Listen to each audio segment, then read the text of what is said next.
Oke baik, assalamualaikum warahmatullahi wabarakatuh teman-teman. Terima kasih telah mengklik video ini dan selamat datang di Teman Cerita Channel. Kali ini kita akan membahas kembali part kedua dari part pertama tentang tragedi Jumat Kelabu yang terjadi di Banjarmasin pada tanggal 23 Mei tahun 1997. Kepada teman-teman yang belum subscribe, mohon untuk subscribe dan nyalakan tombol loncengnya agar teman-teman bisa mendapatkan info terbaru dari Teman Cerita.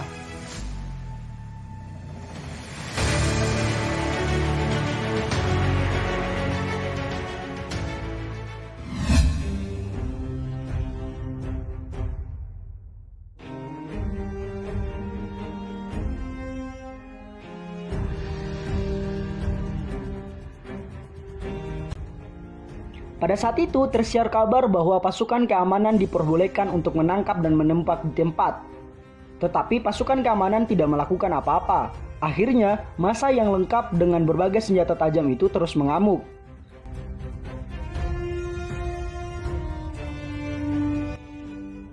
Pada pukul jam 10 waktu setempat, sekitar 1.000 orang pasukan bantuan datang dengan 3 pesawat Hercules. Menurut laporan LBHN Banjarmasin itu, tidak diketahui dari mana mereka didatangkan. Pasukan kemudian bergerak mendekati gedung Mitra Plaza. Mereka menghalau massa yang masih ada di gedung itu. Senjata menyala, tetapi pihak LBHN Banjarmasin tidak memperoleh informasi berapa korban yang jatuh di sana. Pada malam harinya, jumlah gerombolan massa menyusut. Listrik masih dipadamkan dan sekitar kota dalam keadaan tetap gelap gulita. Hanya diterangi kobaran api di mana-mana. Beberapa tempat diblokade petugas keamanan, tetapi gerombolan massa masih berkerumunan di beberapa tempat. Sekitar jam 12.30 malam, seorang warga yang keluar rumah untuk melihat keadaan terlihat tergeletak akibat terkena muntahan peluru. Meski begitu, masih menurut laporan tim LBHN Banjarmasin, suasana di jalan-jalan masih ramai. Banyak orang yang sudah terlanjur keluar sulit pulang lagi ke rumahnya masing-masing karena jalan-jalan sudah diblokade oleh warga kampung. Bagi yang bukan warganya, tidak diperbolehkan masuk dan melewati jalan tersebut.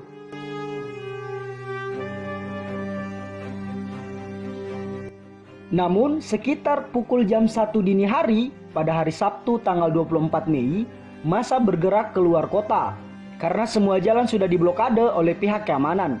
Suasana semakin tegang, khususnya di pusat kota. Semua listrik padam dan baru menyala sekitar jam 9 pagi. Kemudian pasukan keamanan sekitar jam 3 pagi menggeledah Kampung Kelayan. Kampung ini merupakan kampung terpadat di Banjarmasin dan dikenal banyak preman. Ada sekitar 195 orang yang diamankan di Mapolresta Banjarmasin. Kondisi mereka babak belur dan hampir semua menjadi sulit untuk dikenali wajahnya. Berlanjut sekitar pukul jam 4 pagi, masyarakat rumahan Beruntung Jaya yang semalam suntuk berjaga terus karena ada isu akan diserang. Bertahan masuk ke rumah saat ada suara pasukan datang. Tak jelas berapa orang ditahan dari sana. Pukul jam 6 pagi, aparat keamanan kurang lebih 5 truk datang ke kampung Teluk Tiram. Di kampung itu, mereka memburu massa yang diperkirakan ada di kampung tersebut. Mereka dengan senjata lengkap di tangan berjaga-jaga terus di jalan utama. Setiap orang lewat yang kelihatan mencurigakan digeledah. Bahkan yang terlihat menggunakan pakaian agak kumuh langsung dihentikan. Hingga keesokan harinya, Sabtu pagi, api masih menyala di kompleks Plaza Mitra. Seluruh lantai gedung tersebut masih belum bisa dimasuki. Namun bau sengit dan membusuk menyengat hingga keluar ruangan. Regu penyelamat belum bisa bertindak apa-apa karena gedung masih diselimuti api dan asap. Evakuasi baru bisa dilakukan di sore harinya. Sebagian api sudah padam. Kapolda Kalsel memberikan laporan kepada Kapolri mengenai kemungkinan terdapatnya sejumlah mayat yang terbakar hangus di dalam kompleks pertokoan. Para pejabat dari Jakarta yang sedianya berkampanye diterbangkan kembali dari Banjarmasin. Mereka termaksud Mensekap Sadillah Mursyid dan Kiai Hasan Basri. Pangdan Tanjung Pura Maijen Namuri Anum mengumumkan berlakunya jam malam di Banjarmasin. mulai pukul jam 8 malam hingga jam 5 pagi. Selama 5 hari masa tegang kampanye pada tanggal 24 sampai 29 Mei tahun 1997.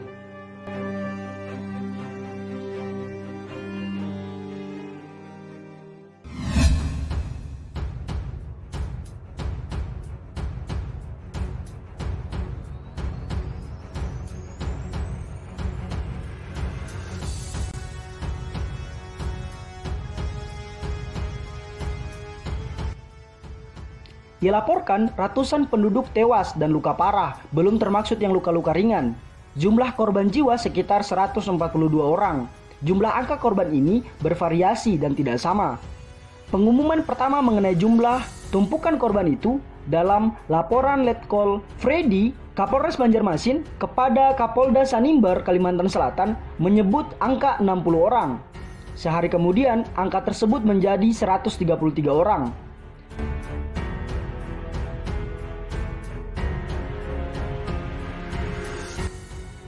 Pangdam Maijen Namuri Anom menyatakan bahwa ada sekitar 187 orang ditahan sehubung dengan kerusuhan Jumat membara.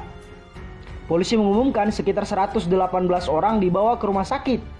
Banyak diantaranya dalam kondisi luka parah. Brigjen Nurfaizi, Kadispen Polri menyatakan data terakhir menunjukkan 142 orang tewas. Dengan rincian 140 tewas terbakar di Mitra Plaza dan 2 orang tewas di pusat perbelanjaan 5 Cahaya. Masih dalam pengumuman resmi ini, 118 orang luka-luka ditambah 5 anggota ABRI. Tim pencari fakta YLBHI mencatat sekitar 123 korban tewas, 118 luka-luka, dan 179 orang hilang. Menurut Komnas HAM, laporan mengenai angka kehilangan sebanyak 199 orang. Tetapi kemudian 2 orang sudah kembali, sehingga jumlahnya orang hilang sebanyak 197. Jika angka orang hilang ini dianggap sebagai tewas, maka perkiraan korban tewas sekitar 302 hingga 320 orang.